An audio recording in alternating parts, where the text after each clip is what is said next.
Assalamualaikum warahmatullahi wabarakatuh. Halo pemirsa, jumpa lagi dengan saya Yahya di Breaking News hari ini.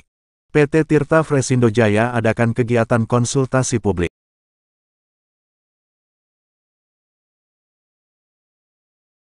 Fakta News 24 Kabupaten Kuningan.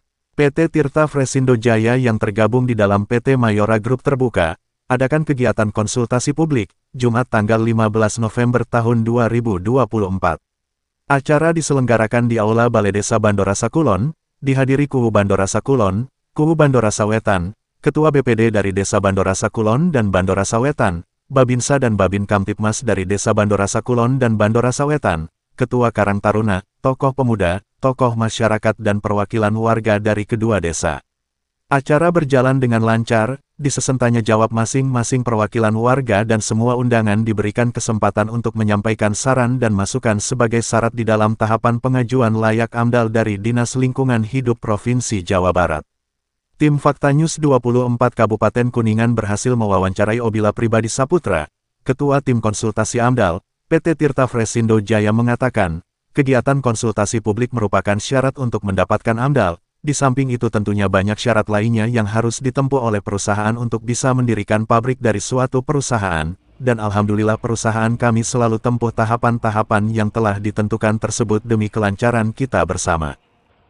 Perkenalkan tadi saya Obila Pribadi Saputra, saya sebagai konsultan AMDAL, Pak. Di sini kebetulan saya posisinya sebagai ketua tim AMDAL. Kami ditunjuk oleh PT Tirta Fresindo Jaya dalam proses AMDAL penyusunan AMDAL, yaitu industri pabrik minuman ya seperti itu di Kuningan. Jadi memang dalam proses AMDAL itu sesuai dengan PP 22 tahun 2021 di pasal 28 bahwa setiap kegiatan AMDAL itu wajib melakukan konsultasi publik, melibatkan masyarakat lah melalui konsultasi publik.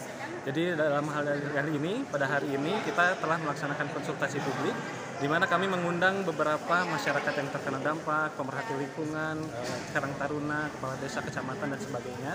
Ini yang gunanya untuk menjaring informasi lah. Kami menggali informasi isu-isu lingkungan apa saja yang terjadi di lingkungan ini. Ini sebagai bahan kami untuk melakukan kajian AMDAL. Seperti itu Pak. Sementara menurut Nana Sudiana selaku Kuhu Bandorasa Kulon mengatakan, pihaknya mendukung rencana PT Tirta Fresindo Jaya untuk berinvestasi di Desa Bandorasa Kulon, asalkan tahapan-tahapannya harus terpenuhi secara keseluruhan. Ditambahkan Yayan Fudiyani SH, selaku Kuhu Bandorasa Wetan menegaskan, tentang dampak yang akan terjadi dengan berdirinya perusahaan AMDK meskipun secara garis besar berada di Desa Bandorasa Kulon, namun dampak yang ditimbulkan bisa kemana-mana tuturnya. Saya mewakili pemerintahan Desa Bandorasa Wetan, saya Kepala Desa Bandorasa Wetan. Ini saya menyoroti ke masalah, karena ini judulnya adalah AMDAL, analisa mengenai dampak lingkungan. Jadi ini kan tadi PT Fresindo Jaya ini kan pabrik ya Pak, yang akan dibangun itu pabrik dan salah satu produknya itu adalah air kemasan kan, air mineral air dalam kemasan gitu ya, AMDK.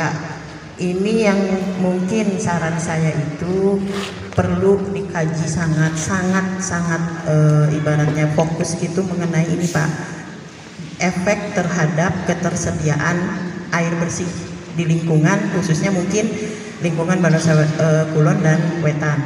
Karena lokasinya sebenarnya di Bandorasa Kulon, cuman kan ini efeknya itu bisa kemana-mana Pak. Apalagi mungkin kan untuk saya juga sebenarnya kurang memahami sih ini sumber air untuk produk ini tuh mengambilnya dari mana gitu kan. Apakah akan mengadakan sumur bor atau misalnya mengambil sumber mata air dari mana gitu kan. Jadi saya juga kurang paham sih kejelasannya. Kalau mengenai sumur bor itu kan kita sendiri sudah paham ya, untuk pemanfaatan sumber air dalam tanah itu Kementerian SDM ya kalau nggak salah yang ini ya, gitu kan harus ini izinnya ditempuh lah Pak. Maksudnya jangan terus kajiannya juga benar-benar harus matang. Karena apa? Karena dampaknya itu dari kita masyarakat Desa Bandorasa Wetan dan Bandorasa Kulon.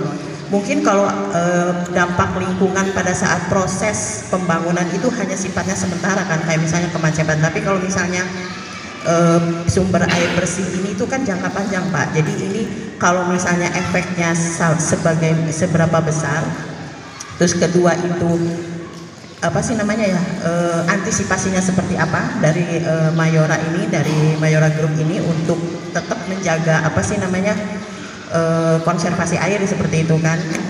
Terus mungkin nanti dampak yang langsung efeknya ke masyarakat karena sumur-sumur kering atau seperti itu, nanti bagaimana cara prosedurnya itu tuh harus dipikirkan Pak. Jadi akan lebih baiklah kalau misalnya mengambil sumber daya air tapi juga tetap memperhatikan kebutuhan-kebutuhan untuk masyarakat, karena yang namanya air ini adalah untuk bersama, kan dimiliki oleh bersama gitu kan, bukan dimiliki oleh perseorangan. Yahya, Fakta News 24 melaporkan.